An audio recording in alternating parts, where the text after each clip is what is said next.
नमस्कार मित्रों, स्वागत है आपका एक बार फिर आपके अपने YouTube चैनल अथर्व एकेडमी में। दोस्तों, यह है हमारी मध्य प्रदेश वन रक्षक और जेल प्रहरी के लिए प्रैक्टिस सेट की 9वीं क्लास है। इसके पहले मैं 8 क्लास चैनल पर अपलोड कर चुका हूं, जो अगर आपने अभी तक नहीं देखी है तो एक बार जाकर उन्हें भी जरूर देखिए। आइए तो शुरू करते हैं आज की हमारी क्लास। सबसे पहले देख लेते हैं क्विज के दिए हुए प्रश्नों के बारे में। प्रश्न थे, मध्य प्रदेश के किस राष्ट्रीय उद्यान में सर्प उद्यान स्थित है? इसका सही जवाब होगा वन विहार राष्ट्रीय उद्यान, जो कि भोपाल में स्थित है। इसमें ही सर्प उद्यान स्थित है और इसकी स्थापना 26 जनवरी वर्ष 1983 में की गई थी। याद रखिएगा, 1983 में। अगला प्रश्न था, इंदिरा सागर जल विद्युत परियोजना किस जिले में स्थित है? तो दोस्तों, इंदिरा सागर बांध खंडवा जिले के पुनासा में स्थित है और इसी बांध में इंदिरा सागर जल विद्युत परियोजना भी स्थित है। इस बांध की नींव तत्कालीन प्रधानमंत्री इंदिरा गांधी द्वारा रखी गई थी। अगला प्रश्न है, कंदरिया महादेव मंदिर कहाँ स्थित है? तो दोस्तों, कंदरिया महादेव मंदिर खजुराहो के मुख्य मंदिरों में से सबसे बड़ा मंदिर है। याद रखिएगा। आइए बढ़ते हैं आज के प्रश्नों की तरफ। आज का पहला प्रश्न है, खजुराहो के मंदिरों का निर्माण किस वंश के शासकों ने कराया था? तो दोस्तों, इसका सही जवाब होगा चंदेल वंश के शासकों ने खजुराहो के मंदिरों का निर्माण कराया था। अगला प्रश्न है, 2011 की अंतिम जनगणना के अनुसार मध्य प्रदेश में स्त्री पुरुष अनुपात क्या है? तो दोस्तों, मध्य प्रदेश का लिंग अनुपात 931 महिलाएं और 1000 पुरुष है, वर्ष 2011 की जनगणना के अनुसार। अगला प्रश्न है, अपनी क्रिया के बाद शरीर में हॉर्मोन्स डैश। तो दोस्तों, अपनी क्रिया के बाद शरीर में हॉर्मोन्स नष्ट हो जाते हैं। याद रखिएगा, ऑप्शन नंबर बी इसका सही जवाब होगा।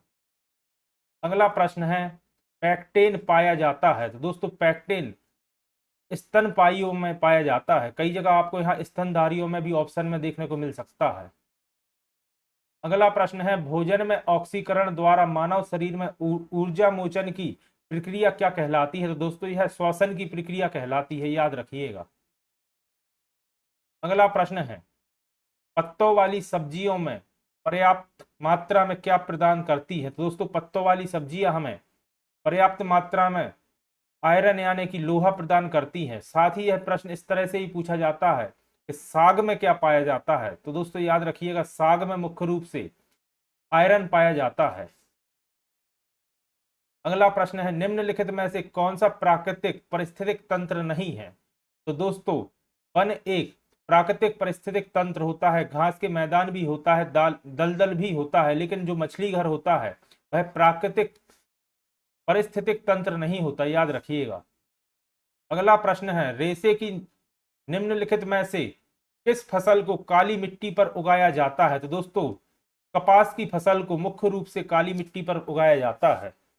और मध्य प्रदेश में अगर पूछा जाए तो खंडवा खरगोन जिले सुनहरे जिले कहलाते हैं कपास की खेती के कारण। याद रखिएगा। अगला प्रश्न है, गीजर फट जाते हैं क्योंकि? दोस्तों, गीजर का मतलब होता है, यह एक साइक्लोन तरह के होते हैं जो पानी में उठते हैं और इसका सही जवाब होगा भूतापीय ऊर्जा के कारण गीजर फट जाते हैं। याद रखिएगा। अगला प्रश्न है, निम्नलिखित में से किस नदी को चीन का विवाद कहा जाता है? तो दोस्तों, होंग हो नदी को चीन का विवाद कहा जाता है। और साथ ही याद रखिएगा, होंग हो नदी को ही पीली नदी भी कहा जाता है।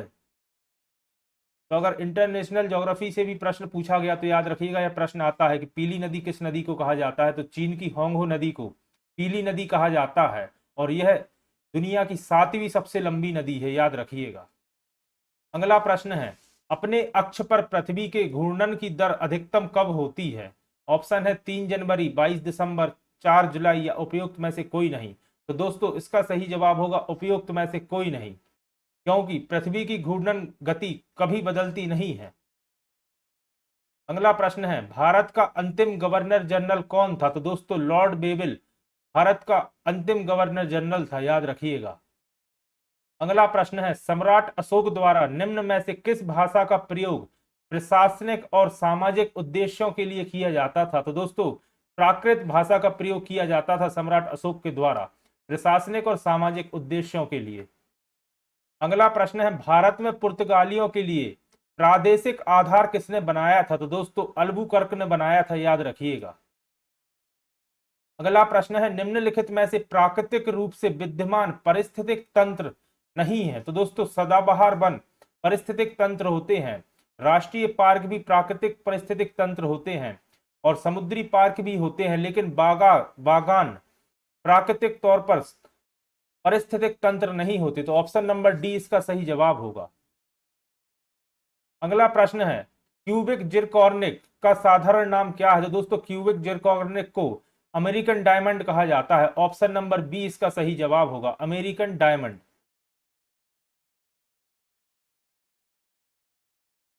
अगला प्रश्न है, सड़े हुए अंडे जैसी गंध वाली गैस कौन सी है। तो दोस्तों यह काफी महत्वपूर्ण प्रश्न है जो कई बार एग्जाम में पूछा जा चुका है। हाइड्रोजन सल्फाइड गैस में से सड़े हुए अंडे की तरह गंध आती है, याद रखिएगा। और हाइड्रोजन सल्फाइड को H2S के फॉर्मूले से लिखा जाता है। अगला प्रश्न है, शुष्क बर्फ क्या है। दोस्तों यह भी काफी महत्वपूर्ण प्रश्न है, कई बार आ चुका है। और ठोस कार्बन डाइऑक्साइड शुष्क बर्फ या फिर ड्राई आइस भी कहा जाता है, याद रखिएगा। अगला प्रश्न है, विटामिन सी का रासायनिक नाम क्या है। तो दोस्तों एस्कॉर्बिक एसिड विटामिन सी का रासायनिक नाम होता है और विटामिन ए का रासायनिक नाम होता है रेटिनॉल, याद रखिएगा। रासायनिक नाम से भी प्रश्न अभी हाल ही में पटवारी के एग्जाम में लगभग डेली एक पूछा गया था। दोस्तों जल्द ही में पटवारी में आए हुए सभी सामान्य विज्ञान एवं सामान्य ज्ञान के प्रश्नों की एक क्लास चैनल पर अपलोड कर दूंगा, जिसमें मैं लगभग सभी वह प्रश्न डिस्कस कर दूंगा जो हाल ही में पटवारी के एग्जाम में पूछे गए हैं। पटवारी एग्जाम में आए हुए प्रश्नों के रिपीट होने की पूरी संभावना है, तो एक नज़र उन प्रश्नों पर भी एग्जाम से पहले डाल के जाइएगा। अगला प्रश्न है, दिए गए उदाहरण के लिए प्रयुक्त अलंकार चुनिए। उदाहरण है, बादल से काले काले केसों को देख निराले, नाचा करते हैं हरदम पालतू मोर मतवाले। तो दोस्तों यहाँ पर भ्रांतिमान अलंकार है। भ्रांतिमान अलंकार वह होते हैं जहां उपमेय में उपमान होने की संभावना या भ्रम पैदा हो, याद रखिएगा। जहां भी भ्रम वाली कंडीशन आपको दिखे उपमेय में उपमान की, तो वहां भ्रांतिमान अलंकार होता है। अगला प्रश्न है, नगन जड़ाती तेवे नगन जड़ाती है। तो दोस्तों यह यमक अलंकार का उदाहरण है। यमक अलंकार में जहां एक ही शब्द दो बार आए और दोनों का अर्थ अलग हो, तो वहां यमक अलंकार होता है। अगला प्रश्न है, जुगुप्सा किस रस का स्थायी भाव है। तो दोस्तों जुगुप्सा बीभत्स रस का स्थायी भाव होता है। जुगुप्सा का मतलब होता है घृणा। तो कई बार अगर स्थायी भाव में आपको जुगुप्सा की जगह घृणा भी लिखा मिले, तो यह बीभत्स रस का स्थायी भाव होता है। भयानक रस का स्थायी भाव होता है भय। शांत रस का स्थायी भाव होता है निर्वेद, याद रखिएगा। और वीर रस का स्थायी भाव होता है उत्साह।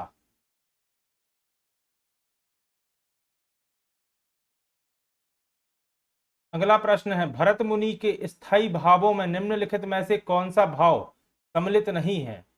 तो दोस्तों निर्वेद ऑप्शन नंबर डी नहीं है। भरत मुनि के अनुसार रसों की संख्या 9 थी, याद रखिएगा। अगला प्रश्न है, दिए गए पद्यांश में प्रयुक्त रस का चयन कीजिए। पद्यांश है, निस्दिन बरसत नैन हमारे।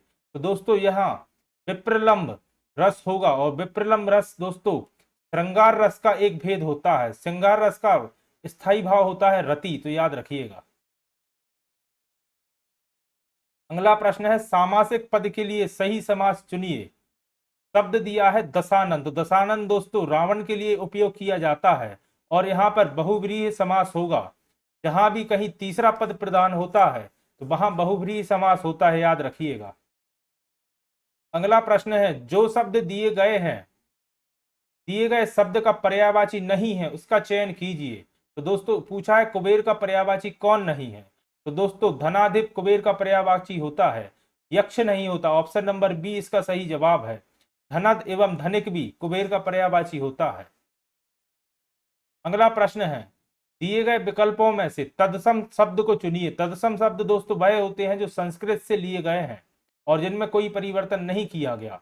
तो दोस्तों चरित्र एक तद्भव शब्द है, तत्सम शब्द है। इसका सही जवाब होगा ऑप्शन नंबर बी, चरित्र। अगला प्रश्न है, प्रत्येक वाक्यांश के लिए सही शब्द का चयन कीजिए। वाक्य दिया है, जो हर समय दूसरों की बुराइयां देखता हो, तो दोस्तों उसे छिंद्रावंशी कहा जाता है, याद रखिएगा, छिंद्रावंशी। ऑप्शन नंबर ए इसका सही जवाब होगा।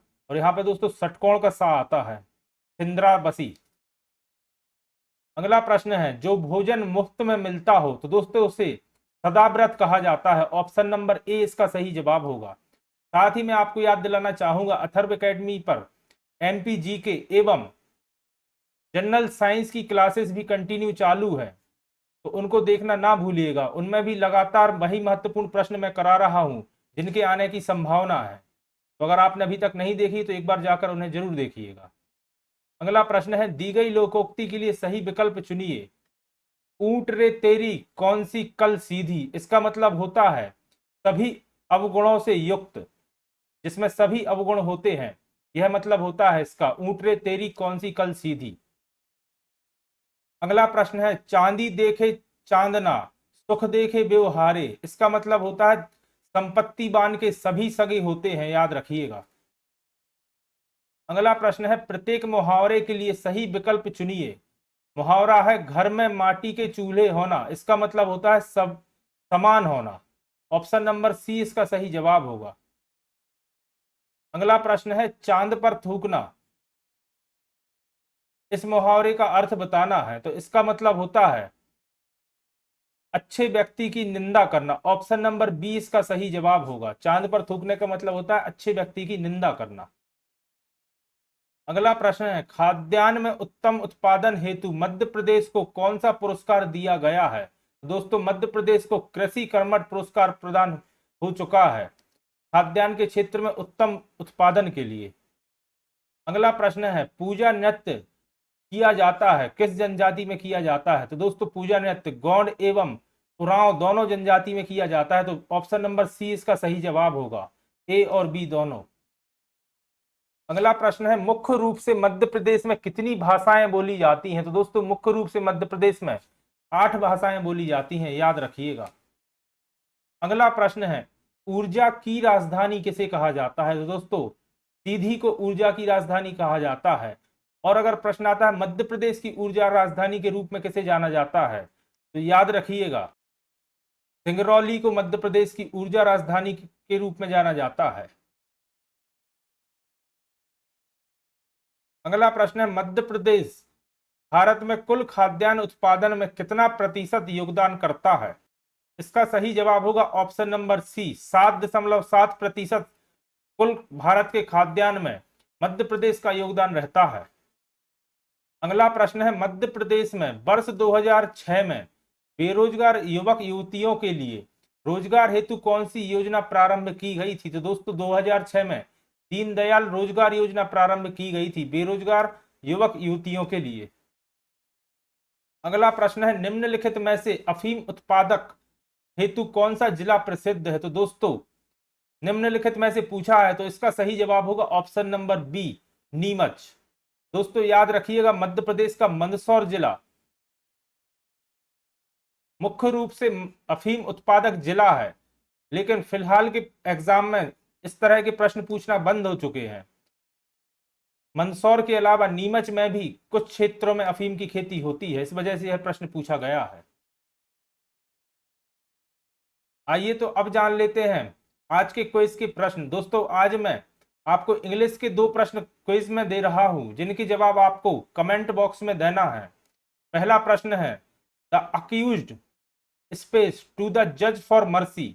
ऑप्शन है अपील्ड, रिक्वेस्टेड, अप्लाइड और आस्क्ड।